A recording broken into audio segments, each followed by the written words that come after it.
இப்போது புதிய அறிமுகம் ஆச்சி ஹோட்டல் சாம்பார் 50 கிராம் ரூபாய் 20 மட்டுமே.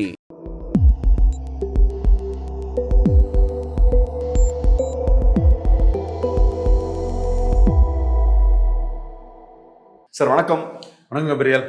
சார், இப்ப திமுக கூட்டணியை பொறுத்தளவுல எல்லா கட்சிகளும் ஓரளவுக்கு அட்ஜஸ்ட் ஆயிட்டாங்க. காங்கிரஸ் பார்ட்டி மட்டும் இன்னும் ஃபைனலைஸ் ஆகல. அலைன்ஸ்ல இருப்பாங்களா இல்லையான்றது கன்ஃபியூஷனா தான் இருக்கு.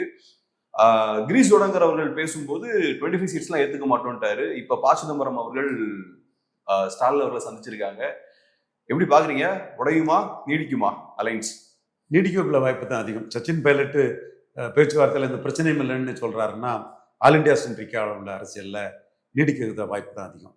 யூபி பீகார்ல காங்கிரஸ்காரங்க இவர் பப்பு யாதவும் தேஜஸ்வி யாதவும் மோதினான்னா அவர் ஜெயித்த எம்டி அந்த மோதல் நடக்கும். அவரும் லோக்கலாக செல்வாக்கு உள்ளவங்க, அவங்க இண்டிபெண்டாக ஜெயித்து உள்ள ஒரு பவர் உள்ளவங்க. இங்கே ஸ்டாலினை பொறுத்தளவில் அவர்கிட்ட மோதத்துக்கு பவர் உள்ள காங்கிரஸ்காரங்க யாரும் இல்லை. 4.3 விழுக்காடு வாக்கு தான். ஸ்டாலின் 3 தடவை அவங்கள 2 தடவை எம்பி ஆட்டும் எம்எல்ஏ ஆட்டும் ஆக்கியிருக்காரு. ஸ்டாலின் கொடுக்கறதெல்லாம் எம்பி போஸ்ட் எம்எல்ஏ போஸ்ட்னு இருக்குது. யூபி பீகாரில் அந்த சூழ்நிலை இல்லை. ஸோ யூபி பீகார் காங்கிரஸ் செல்வாக்கோட பாதி தான் இங்கே காங்கிரஸுக்கு செல்வாக்கு இருக்கு. அது எல்லா எம்எல்ஏக்களும் திமுக கூட்டணி வேணுங்கிறான், எல்லா எம்பிக்களும் திமுக கூட்டணி வேணும்னு சொல்றான். ஸோ இந்த சூழ்நிலையில ஈரோடு கிழக்குல கூட சீமான் களத்தை விட்டு ஓடி கோலை நாய்கள்னு மாணிக் தாகூர், பிரவீன் சக்கரவர்த்தி, ஏன் ராகுல் காந்தியும் சேர்த்துக்கிட்டுங்க காங்கிரஸ் இருக்க வேண்டிய இடத்துல உதயசூரன்ட்ட கூட்டிட்டு ஓடிட்டாங்க. யூபி பீகார்ல இப்படி ஓட மாட்டாங்க. ஸோ இந்த லெவல்ல ஸ்டாலினை நம்பி இருக்க வேண்டிய நிலைமையில தான் காங்கிரஸ் இருக்கு. அது ப. சிதம்பரம் உணர்றாரு, அதை சிதம்பரம் எக்ஸிக்யூட் பண்றாரு. ராஜேஷ் பைலட்டோட இப்போ அறிக்கை இவங்க காங்கிரஸ்கிட்டே இவங்க திமுகட்டே பெயிண்டிங் ஆகி போயிடுவாங்க மாதிரி தான் தெரியுது. நீங்க சொன்னது போல இப்ப காங்கிரஸ் பார்ட்டி பலவீனமா இருக்காங்க, காங்கிரஸுக்கு திமுகவோட தேவை இருக்கு அப்படின்ற பட்சத்துல இதுவரைக்கும் இல்லாத அளவுக்கு காங்கிரஸ் பார்ட்டி ஏன் திமுக மேல அழுத்தம் போடணும்? ஸ்டாலினுக்கும் ராகுலுக்குள்ள மியூச்சுவல் மிஸ்ட்ரஸ்ட். ஸ்டாலின் 2019 ராகுல முன்னிறுத்தினார். வேற எங்கேயும் எந்த மாநில கட்சி தலைவரும் முன்னிறுத்தல. பட் 2024 ஸ்டாலின் தன்னை முன்னிறுத்தினார். சீஃப் மினிஸ்டர் ஒருத்தர் தன்னை முன்னிறுத்தலைன்னா அது ரொம்ப ஒரு இதான போது ஸ்டாலின் பண்ணது கரெக்ட். விழுந்த ஓட்டு ஸ்டாலின் தலைமைக்கு விழுந்த ஓட்டுங்கிற கருத்தை தான் நானும் அந்த உண்மையை தான் சொல்லிட்டு இருக்கிறேன். அது ராகுலுக்கு ஒரு மன வருத்தத்தை கொடுத்துட்டு, அடுத்தபடியா ராகுல் பாராளுமன்றத்தை நோக்கி போன ஊர்வலத்தில் கைது செய்யப்பட்ட போது விஜய் தான் முதல்ல அறிக்கை கொடுத்தாரு. அது எக்ஸலத்தில் பதிவிட்டார். அதுக்கப்புறம் தான் ஸ்டாலின் பதிவிட்டார். இந்த விஷயங்கள்லாம் ஸ்டாலின் மேல ஒரு மன வருத்தத்தை ராகுலுக்கு ஏற்படுத்தியிருக்கலாம். ஒரு பரஸ்பர நம்பிக்கையின்மை ராகுலுக்கும் ஸ்டாலினுக்கு இடையில உருவாயிடுச்சு. பிரதர்னு கூட போடல பாருங்க. ஸோ அதுதான் இங்க காரணம். ஆனா என்ன செய்ய முடியுது? உனக்கு என்ன செல்வாக்கு இருக்கு? உனக்கு 2 விழுக்காடு கூட அசம்பிளி நீ வெளியேறினா வராது.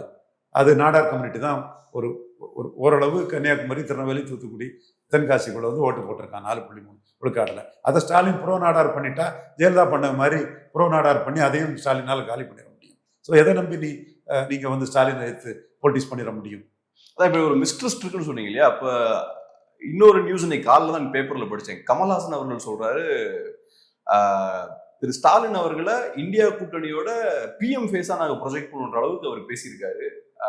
இதெல்லாம் கண்டிப்பா காங்கிரஸை கோவப்படுத்தக்கூடிய விஷயம் தான். கமல்ஹாசன் அவர்கள் திமுகவோடய இருக்காரு. எப்படி பாக்குறீங்க அதை? கண்டிப்பா காங்கிரஸை கோவப்படுத்துறது தான் கமல்ஹாசன் பேசுறாரு. சரியா தான் பேசுறாரு. ராகுல முன்னிறுத்தா வராது, கமல்ஹாசன் முன்னிறுத்தலாம், சரி ஸ்டாலினை முன்னிறுத்தலாம்னு மம்தா ஒத்துக்குவாங்க. சரத்பவார் சொல்லுவாரு, ஹேமந்த் சோரன் சொல்லுவாப்புல, அகிலேஷ் சொல்லுவாப்புல, தேஜஸ்வி சொல்லுவாப்புல, நீங்க நம்மள ஒருத்தர் பண்ணலான்னு சொல்லுவாங்க. கமல்ஹாசன் அதுல கரெக்டா தான் பொலிட்டிக்ஸ் பண்ணியிருக்கிறாரு. மம்தாவுக்கும் ஆசை இருக்குங்களா சார்? அதான் அதுல ஸ்டாலின் அல்லாத இன்னொருத்தர் மோடியும் அதுதானே சொல்றாரு. பேரசைட் காங்கிரஸ் கிட்ட கவனமா இருக்குங்கிறாரு. ஆர்டி மோடியும் அதைத்தான் சொல்றோம். நாங்க தெளிவா சொன்னோம் பாருங்க, காங்கிரஸ் தான் மோடிக்கு எதிரின்னு. மோடிக்கு ஸ்பீச்சில் தெரியல. இதுதான் நாங்க 2021 சத்ரியன் குருமூர்த்தி சாக்கடை ஜலம்னாலும் வீடு தீப்பற்றி எறியும் போது அடிக்கணும்னா மோடி அந்த எண்ணத்துல இல்லையா? மோடி காங்கிரஸ் இன்க்ளூசிவ் காங்கிரஸோட பிடியில ஸ்டாலின் போயிடக்கூடாது, காங்கிரஸ் பிடியை விட்டு ஸ்டாலின் வெளியே வரணும் தான் மோடி நினைக்கிறாரு. 22 எம்பி இருக்குது தமிழ்நாட்டுல. 4 விழுக்காடு உள்ள காங்கிரஸை கூட 3 தடவை ஜெயிக்க வச்சிருக்கிறாரு. அதுதான் மோடிக்கு எண்ண ஓட்டமாவும் இருக்குது. அப்போ காங்கிரஸ் தன்னோட நிலைமையை புரிஞ்சுக்கிட்டு ஸ்டாலின் அவனபுலா போகலன்னா, ஸ்டாலின் ஒரு முடிவு எடுத்தாருன்னா, மணிசங்கர் சொன்ன மாதிரி, கமல்ஹாசன் சொல்ற மாதிரி இந்தியா கூட்டணிக்கு தலைவர் ஸ்டாலின் அவர் ஸ்டேச்சர் உயர்ந்ததுன்னா அதை ஏத்துக்கிறதுக்கும் மற்றவங்க தயாரா இருக்கிறாங்க. அப்புறம் மம்தாவா ஸ்டாலினான்னு அவங்க தான் பேசி முடிவு எடுக்கணும். பட் ஸ்டாலின் என் அளவு உயரம் தெரியும் தான் சொல்லியிருக்கிறாரு. ஸோ இந்த இடத்துக்குள்ள ராகுலை தவிர இன்னொருத்தர மூணாவது அணிக்கு பிரதமர்னு சொல்லக்கூடிய சக்தி ஸ்டாலினுக்கு இருக்குது. அதைத்தான் கமல்ஹாசன் சொல்றாரு. What Kamal Haasan say is absolutely correct. சரியான முறையில் கமல்ஹாசன் பேசியிருக்காரு. சரியான பதிலடியை ஒட்டுணியா இருக்கக்கூடிய காங்கிரஸுக்கு ஒட்டுணியா இருக்கக்கூடிய மாணிக் தாகூர் இவங்களுக்கு கமல்ஹாசன் சொல்லியிருக்கிறாரு. காங்கிரஸ் பார்ட்டியோட 100 சீட் இருக்கே சார், திமுகனால அவ்வளவு எடுக்க முடியாது. ஸோ நேஷனல் லெவல்ல பிரசன்ஸ் இருக்குன்னா காங்கிரஸ் தானே இருக்கு. அகிலேஷ், தேஜஸ்வி, மம்தா இதெல்லாம் ஒன்று தெரியுமா உங்களுக்கு? மோடிக்கு மெஜாரிட்டி வராதுன்னு சொல்லும்போது இந்திராகாந்தி குடும்பத்துக்கிட்ட எப்படியும் அதிகாரம் போயிடக்கூடாது, மூணாவது அணியில் உள்ள ஒருத்தனை மம்தாவையோ யாரையும் ஒருத்தரை பிரைம் மினிஸ்டர் ஆக்கிட்டு அந்த குடும்பத்தை அதிகாரத்தில் வரவிடாம பண்ணணுங்கிற கருத்து மோடி கிட்ட குவிஞ்சது. நானே கூட பேசியிருப்பேன், மோடி தான் பிரைம் மினிஸ்டர், அது இல்லாம போச்சுன்னா ராகுல் இல்லாத ஜன்பாத் இல்லாத யாராவது ஒருத்தர் நம்ம பலத்தை அதுக்கு தான் பயன்படுத்தணும்னு சொல்லும்போது இந்த இடம் மோடி 4வது முறை ஜெயிப்பார், அதுல மாற்று கருத்து இல்லை. ஒருவேளை பிரச்சனை வந்தாலும் இந்த ஜன்பாத் இந்திராகாந்தி குடும்பத்துக்கு இல்லை, அதிகாரம் கிடையாது. ரைட். இப்ப அப்கோர்ஸ் நீங்க சொல்ற அந்த பாயிண்ட்ல லாஜிக் இருக்கு. மோடி அவர்களும் அதை கண்டிப்பா விரும்புவாரு. ஏன்னா இப்ப திமுக காங்கிரஸ் இந்த புள்ளியில தான் மோடி கிட்ட எங்க கருத்து செயல்படுது. விஜய் மேட்டர்ல எல்லாரும் தோத்துட்டாங்க கவுன்சிலிங்ல. அது ரைட் சார். இப்ப நான் என்னோட பாயிண்ட் என்னன்னா, நீங்க சொன்ன மாதிரி திமுக இந்தியா அலைன்ஸ்ல இருந்து வெளில வராங்க, காங்கிரஸ் கிட்ட இருந்து வெளியே வராங்கன்னா அது பிஜேபிக்கு நல்லது. ஸோ பிஜேபி அதை விரும்புவாங்க. வரமாட்டாங்க. ஓகே, வரமாட்டாங்க. கற்பனையா பேசிட்டு போலாம், வரமாட்டாங்க. ரைட். சரி, இவ்வளவு பிரச்சனைகளை காங்கிரஸ் கொடுக்குறாங்க, 2% ஓட்டு தான் இருக்கு, பெரிய பலம் இல்லை. ஆனா திமுக ஏன் இவ்வளவு இறங்கி போறாங்க? சான்ஸ் எடுக்க விரும்பல ஸ்டாலின். சான்ஸ் எடுக்கலாம், பட் சான்ஸ் எடுக்க விரும்பல. பெர்செப்ஷன் வைஸ் அது போனாலே ஸ்டாலினுக்கு எதிரியெல்லாம் ஸ்டாலின் விழுந்துட்டாரு, காங்கிரஸுக்கு 60% ஓட்டு இருக்கு, 70% ஓட்டு இருக்குன்னு பேச ஆரம்பிச்சிருவோம். ஸோ அந்த அணி இன்டாக்டா கொண்டு போடுங்கிற அந்த ஸ்டாலினுக்கு உணர்வு தான் காங்கிரஸுக்கு ஒரு லிவரேஜை கொடுக்குது. ஸோ இன்னைக்கு பி சிதம்பரம் அவர்களோட மீட்டிங் எப்படி சார் பாக்குறீங்க? அதோட முக்கியமான விஷயம் என்ன வரும்னு நினைக்கிறீங்க? இந்த அணி உடஞ்சிடக்கூடாதுங்கிறதுக்காக பி சிதம்பரம் ஒர்க் பண்றாரு. பி சிதம்பரம், மல்லிகார்ஜுன கார்கே போன்றவங்களுக்கெல்லாம் இந்தியா கூட்டணிக்குள்ள ஸ்டாலின் இல்லைன்னா அதிகாரத்துக்கு வர முடியாது இந்தியா கூட்டணின்னு நினைக்கிறாங்க. அடுத்து இன்னொரு முக்கியமான கேள்வி என்னன்னா, காங்கிரஸ் இல்லாம திமுக ஜெயிக்க முடியுமா? அந்த இடத்துல தான் சான்ஸ் எடுக்காண்டான்னு ஸ்டாலின் நினைக்கிறேன். நீங்க எப்படி பாக்குறீங்க? நான் முடியும் நான் நம்புறேன். நான் இன்னும் கொஞ்சம் என்னோட கருத்து ஒன்றும் பெரிய மேட்டர் இல்லை, நான் முடியும் தான் சொல்லுவேன். காங்கிரஸ்ல தெருவில் போய் மண்ணா போனோம். ஆந்திரா காங்கிரஸ் மாதிரி ஒண்ணும் இல்லாம ப்ரொபோஸ் பண்ண கேண்டிடேட்டை எதிர்த்து ஒர்க் பண்ண தன் மைக்காப்ளார கொல்லப்பட்ட இந்திரா காந்தி பேரோட கட்சி தமிழ்நாட்டில் இருக்கவே கூடாதுன்னு தான் நான் ஆசைப்படுவேன். ஸ்டாலின் அப்படி நினைக்கலையே, சான்ஸ் எடுக்க வேண்டாம்னு நினைக்கிறாரு. இது ஏன் நான் கேட்கறேன்னா, இப்ப திமுகவோட பிரதான அரசியல் இப்ப என்னவா இருக்குன்னா பாஜக எதிர்ப்பு அப்படின்றதான் கையில எடுத்து அவங்க அரசியல் பண்ணிட்டு இருக்காங்க. பாஜக எதிர்ப்பு அரசியல் செல்லுபடி ஆகணும்னா இது காங்கிரஸ் பார்ட்டி தேவை. மம்தாவை பொறுத்தளவுல காங்கிரஸ் இல்லாமலே செல்லுபடி ஆக்கிட்டாங்க. தமிழ்நாட்டுல தேவை. மம்தா அளவுக்கு ஸ்டாலினுக்கு செல்வாக்கு இல்லை, மம்தா அளவுக்கு ஸ்டாலினுக்கு செல்வாக்கு இல்லை. இப்போ புரியுதா நான் கரெக்டா பேசக்கூடிய ஒண்ணு இல்ல? இப்ப என்னோட கேள்வி, ஸ்டாலின் அதனால சான்ஸ் எடுக்க விரும்பலங்கிற ஸ்டாலின். பாஜக எதிர்ப்பு, உங்க கருத்தை நான் ஒத்துக்கிட்டு பேசுறேன் சார். பாஜக எதிர்ப்பு அரசியல் ஈடுபடணும்னா காங்கிரஸ் தேவை. மம்தாவுக்கு தேவையில்லை, ஸ்டாலினுக்கு தேவைன்னு சொல்ல வரோம் சார். அது இல்லைன்னா எதிர் பிரச்சனை நடக்கும். இப்ப அவங்க ஆம் ஆத்மிக்கு எதிராட்டே காங்கிரஸ்காரன் பண்றான், ஸ்டாலினுக்கு எதிராக ஈஸியா பண்ணிடுவான். மம்தாவுக்கு எதிராக பண்ண முடியல, மம்தா அடிச்சுன்னு வரைக்கிடுவாங்க. சோ இப்ப ஒரு சிக்கல் என்னன்னா, காங்கிரஸ் பார்ட்டி மேபி நாளைக்கு அலைன்ஸ்லயே போய் சேர்ந்துடலாம், திமுக அலைன்ஸ்லயே. ஆனா இப்ப எலெக்ஷன் கிட்ட நெருங்கிட்டு இருக்கு. இந்த டைம்ல இந்த பிரச்சனை நீடிச்சுக்கிட்டே இருக்கு இல்லையா? இதை திமுக எப்படி ரசிப்பாங்களா? ஒரு நல்ல ஸ்ட்ராங்கான அலைன்ஸ் இருக்குன்ற தோற்றத்தை தான் அவங்க ஏற்படுத்த விரும்புவாங்க. அதனாலதான் காங்கிரஸை கலத்தி விடாம இழுத்து பிடிச்சு அதை கொண்டு போக நினைக்கிறாரு மு.க. ஸ்டாலின். இவன் கலத்தி விட்டுட்டாருன்னா மோடிக்காக கலத்தி விட்டாருங்கிற வதந்தி வரும். நீங்க சொன்னக்கூடிய அந்த அந்த பிரச்சாரம் மேல எழும்போம். கலத்தி விட்டுட்டாருன்னா விஜயும் காங்கிரஸும் சேர்ந்து எடப்பாடி கூட போயிடலாம். எடப்பாடி பிஜேபியை டிச் பண்ணிட்டு, ஸோ எதுவும் நடக்கலாங்கும் போது ஸ்டாலின் என்டூரன்ஸோட டீல் பண்றாரு. Endurance is a virtue in politics. இப்போ ஏடிஎம்கே எடுத்துக்கிட்டோம்னா அவங்களும் பார்த்தோம்னா சில பேச்சுவார்த்தைகள் அங்கேயும் போயிட்டு இருக்கு. மோடி அவர்கள் வந்தாரு, அதுக்கப்புறம் இபிஎஸ் அவர்கள் அமித்ஷா அவர்களை போய் சந்திச்சிருக்காரு டெல்லியில.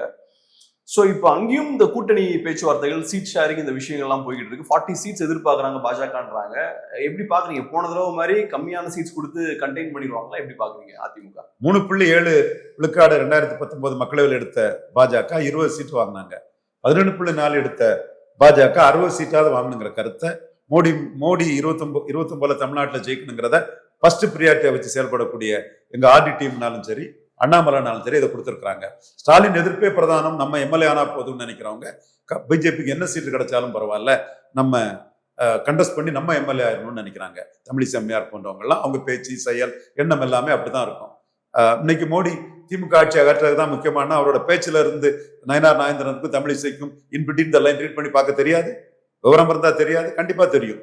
ஸோ அவங்களை பொறுத்தவரையில லோக்கல் லீடர்ஸை பொறுத்தவரை நமக்கு ஒரு சீட்டு, என்ன சீட்டு பாஜக கிடைச்சாலும் பரவாயில்லன்னு நினைக்கிறாங்க. அவங்க கட்சியில முக்கிய தலைவர்கள், அந்த கட்சியில கமிட்டட் பண்ணி சேவை செய்தவங்க, அவங்க என்ன ஓட்டம் அப்படி இருக்குது.